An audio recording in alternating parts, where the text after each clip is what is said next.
میں احمد ابوبکر ہوں اور اس وقت جو پنجاب کی صورتحال کو لے کر پورے پاکستان کی سیاست ایک بھونچال میں ہے، اور جس طرح سے حکمراں جماعت ڈیفینسو موڈ سے اچانک نکل کر out of the way craze سے نکل کر جو انہوں نے پوزیشن لے لی ہے دوبارہ سسٹم اور سٹیٹس کو کے خلاف، اس میں بڑی حیرانگی ہے سیاست کے طالب علموں کے لیے۔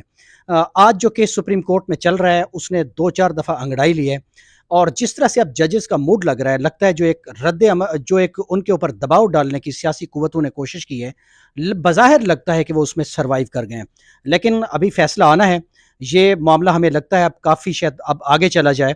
ججز کا موڈ تو یہی تھا سیٹرڈے والے دن کہ شاید ہم سوموار یا منگل میں اسلام آباد میں اس کو نمٹا لیں گے، بظاہر ایسا لگ نہیں رہا۔ تو یہ جو موجودہ صورتحال ہے پنجاب کو لے کر، میرے ساتھ سینئر دانشور سلمان غنی صاحب موجود ہیں، ان سے پوچھتے ہیں کہ سر یہ سارا معاملہ اب پورے ملک کی سیاست کو پنجاب سے نکل کر کہاں لے کر جائے گا؟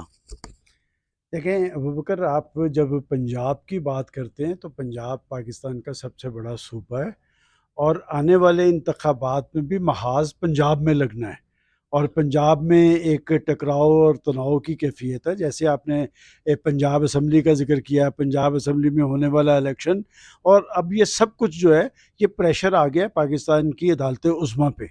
کیوں کر آیا ہے؟ اس لیے کہ ایک ڈیڈ لاک کی کیفیت ہے، پاکستان کی پولیٹیکل فورسز آپس میں مل بیٹھنے کو تیار نہیں ہیں، اور یہ پچھلے ایک دہائی سے شروع ہوا ہے کہ ایک ڈیڈ لاک کا عمل ہے جس پہ کوئی بھی اپنے موقف پہ لچک دینے کے لیے تیار نہیں ہے۔ یہ پاکستان میں جمہوریت اور سیاست کے آگے بہت بڑا سوالیہ نشان ہے کہ سیاست تو ہے ہی ڈائلاگ کے عمل کا نام ہے۔ سیاست میں جواب دہی کا ایک عمل ہوتا ہے، نہ کوئی جواب دہ بننے کے لیے تیار ہے، نہ کوئی اپنے بات چیت کے حوالے سے پیش رفت کرنے کے لیے تیار ہے۔ اور ہم جب یہ کہتے ہیں کہ پاکستان کے 22 کروڑ عوام کا نمائندہ ایوان، ان ایوانوں میں کیا ہوتا ہے؟ یہ ایشوز تو ایوانوں میں ڈسکس ہونے ہیں، قومی اور عوامی مسائل کا حل ایوانوں میں ہونا ہے۔ جس ایوان کے اندر وہ اپنے مسائل نہیں حل کر پا رہے، وہاں پر وہ قومی اور عوامی مسائل کا کیا حل کریں گے؟ لہٰذا یہ بہت کچھ سوچنے کی ضرورت ہے۔ دیکھیں، جب ہم لیڈرشپ کی بات کرتے ہیں نا، لیڈرشپ ایک رہنمائی کا فریضہ سر انجام دیتی ہے اپنے عوام کے لیے۔ میں سمجھتا ہوں کہ پہلی دفعہ ایک ایسا مرحلہ آ گیا ہے، اب لوگوں کو اپنے اندر جان پیدا کرنی پڑے گی، ان کو سیدھا کرنا پڑے گا۔ بات یہ کہ ہماری کمٹمنٹ ڈیموکریسی کے ساتھ ہے، ڈیموکریسی کی بنیاد پہ یہ ملک بنا ہے، ڈیموکریسی کی بنیاد پہ آگے چلنا ہے۔ جب آپ ڈیموکریسی پہ کٹ لگاتے ہیں پھر ملک ٹوٹ جاتا ہے۔ اب ہم اس کے مکمل نہیں ہو سکتے۔ میں سمجھتا ہوں کہ سیاستدانوں کے پاس وقت کم ہے اور غلطی کی گنجائش نہیں۔ اچھا سر، یہ بتائیں، آپ پی ایم ایل این کی جو سیاست ہے اس کو دہائیوں سے کور کر رہے ہیں، اس پہ ایک اتھارٹی مانا جاتا ہے آپ کو، تو یہ جو پچھلے 2 ڈھائی مہینوں سے ہم نے ایک سٹانس دیکھا تھا کہ جس طرح انہوں نے سسٹم کو گلے لگایا تھا اور سارا بوجھ اٹھانے کا فیصلہ کیا تھا بظاہر، تو لگتا ہے کہ یہ جو ان کا رومانس تھا یا جو یہ ایک خواب تھا اچھا واپس آنے کا، وہ لگتا ہے ٹوٹ چکا ہے۔ جس طرح سے پی ایم ایل این نے پچھلے 2 4 روز میں دوبارہ ایک ٹرن لی ہے ان کی سیاست نے، جس طرح مریم صاحبہ جو ہے نا دوبارہ گراؤنڈ میں آئی ہیں اور انہوں نے معاملے کو وہیں سے اٹھایا ہے جہاں سے انہوں نے چھوڑا تھا اسے، تو یہ کس چیز کا پتہ دے رہا ہے ہمیں؟ دیکھیں، جہاں تک آپ نے مریم نواز کی بات کی ہے تو آپ کو یاد ہوگا جس سیاسی تبدیلی کی آپ بات کر رہے ہیں اس پہ ان کی ریزرویشن تھی، شاہد خاقان عباسی کی ریزرویشن بھی تھی، لندن میں بیٹھے نواز شریف صاحب کی ریزرویشن بھی تھی۔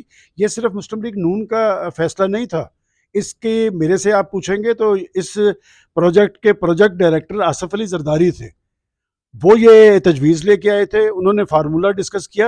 اور دیکھیں، ہمیں اس صورتحال پہ ذرا غور کرنا چاہیے۔ اس وقت ایک طرح سے اپوزیشن دیوار سے لگی ہوئی تھی، کسی نے تو انہیں اکٹھا کیا، کسی نے تو انہیں آگے بڑھایا۔ تو بات یہ کہ کہا تو یہ گیا تھا کہ جی یہ ملک بچانے کے لیے سب کچھ ہو رہا ہے، لیکن میں سمجھتا ہوں کہ ملک بچانے والی بات تو دور رہ گئی، وہ کرائسس تو بڑھتا چلا جا رہا ہے۔ اور آپ نے درست کہا کہ نون لیگ کا بیانیہ پھر تبدیل ہو رہا ہے۔ یہ استحقاق تو پولیٹیکل فورسز کو دینا چاہیے۔ میں تو یہ اعتراض کروں گا کہ عمران خان صاحب کا بیانیہ کتنی دفعہ چینج ہوا ہے کہ 1 پیج کی حکومت تھی، سیاسی مخالفین کو ڈرایا جاتا تھا، پھر وہ میر صادق اور میر جعفر کنہیں کہہ رہے تھے، پھر وہ کورٹس کے حوالے سے ریزرویشن کیوں ظاہر کر رہے تھے۔ یہ استحقاق ہم ان سے نہیں چھین سکتے۔ بات یہ کہ آپ کا بیانیہ وہی ہونا چاہیے تاکہ لوگوں کے اندر آپ کی پذیرائی ہو، آپ کی عزت و تکریم بڑھے۔ میرا نہیں خیال ہے پاکستان کے اندر کسی پولیٹیکل فورس کے کوئی خیالات، نظریات یا احساسات یا جذبات کے حوالے سے لوگ کلیئر ہوں کہ ان کا یہ سٹانس ہے۔ میں سمجھتا ہوں کہ بدلی ہوئی صورتحال کے اندر بدلے ہوئے خیالات نے پاکستان کی پولیٹیکل پارٹیز کو بھی کمزور کیا ہے، اور ہماری جو لیڈرشپ کی ساکھ ہے وہ بھی مجروح ہوئی ہے۔